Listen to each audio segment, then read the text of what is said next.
Right. Okay, I'm with Mesha Irizzary, Carol Harvey. We're in San Francisco on March 1st, 2011, and this is clip number 3 on tasers.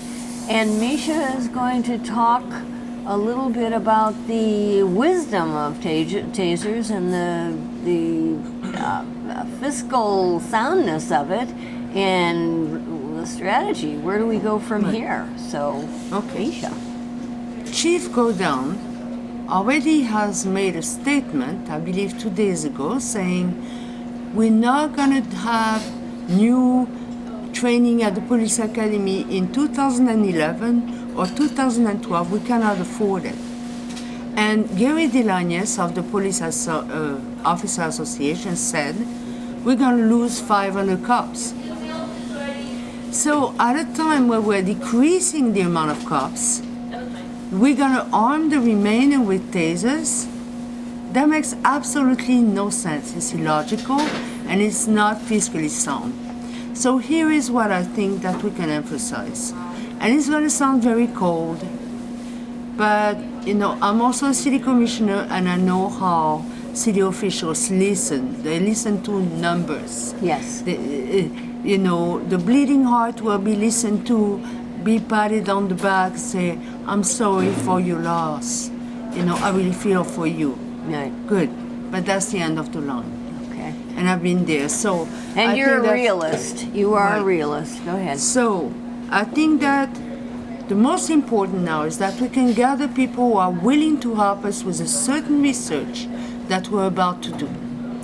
We want to research in big cities like LA, New York, Detroit, New Orleans, within the city budget for, let's say, the 2 last fiscal years, from July to July for 2 years, what proportion was percentage of that budget was spent on litigations, class action suits, and settlements as a result of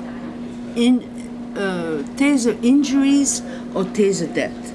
Mind you, among this, there are taser injuries incurred by cops themselves during the training who have filed suits against Taser International. Okay? So we want to see how much taser costs, not just to purchase, but then consequential to lawsuits and settlements because of tasers. Mm-hmm. Now, once we have those numbers and those percentage, if I can assert, look, Detroit spent 2% on its global budget. This is bogus, by the way. I mean, it's hypothetical. 2% of its global budget on tasers lawsuits. Is that something that San Francisco can afford? Baton Rouge just spent 6% of their taser. Theoretically. Okay. So there, those numbers they were listened to in the face of the budget deficit. When you know that the shelter budget, for example, has just been reduced last month by 80%, which means that the homeless don't like to sleep at night. That's when you get stabbed. That's when you get set on fire. Mm-hmm. The homeless walk around at night if they didn't get a shelter bed, and then they look for a sidewalk to sleep during the day or sit sleeping during the day. Especially women. So those and especially women and elders. Mm-hmm. So that's exactly the time, exactly the population that will be tasered during the budget deficit. The budget deficit got them out of the shelter beds onto the sidewalk and will get them killed. They will die. Do we want this to happen? Do we want this on our conscience? Do us, taxpayers, want that on our conscience? Do we want our money to be put into that? Into Do killing. We want city money to go into death? Exactly. Into murder? Exactly. Really? Exactly. Okay. Yeah. Are we willing to assassinate because we don't want to look that way? We don't want to think about it. No. You know, it's a different organizational culture also between the sheriff and PD. The sheriff is very careful. They have had tasers since 2003, but they have used tasers on the street only 14 times in 7 years, which is very conservative. However, We don't know what happened in custody. How many taser deaths in custody at city jail or in the restraint chair in positional asphyxia? We don't know. Coroners do not state the cause of death for restraint chair and tasers.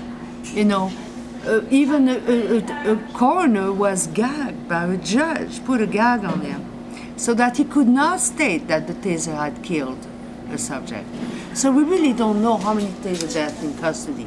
We know that the sheriff had careful on the street with the taser. Will the police be? I don't think so. Will those guys that you see huge, like, 300 pounds of muscle, of steroid muscle, under the influence, be careful with tasers? I do not think so. As a matter of fact, nationally, they do not have a track record of being careful about tasers. Interestingly, we're adopting the CIT, the Mental Health Training Program of Memphis. And Memphis, since they adopted that program, had their casualty by officer-involved shooting go down that year by 90%. And it hasn't gone back up.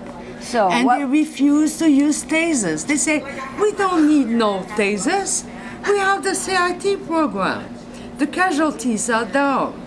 That is not sufficient. Mazuko, the president of the police commission, was furious when he heard that say, but that's a small city. Say, well, that's the mental health program that you just had adopted as a pilot, Memphis, who refused to have tasers, so he was furious. So, come to the police commission meetings about tasers. We need people to be there.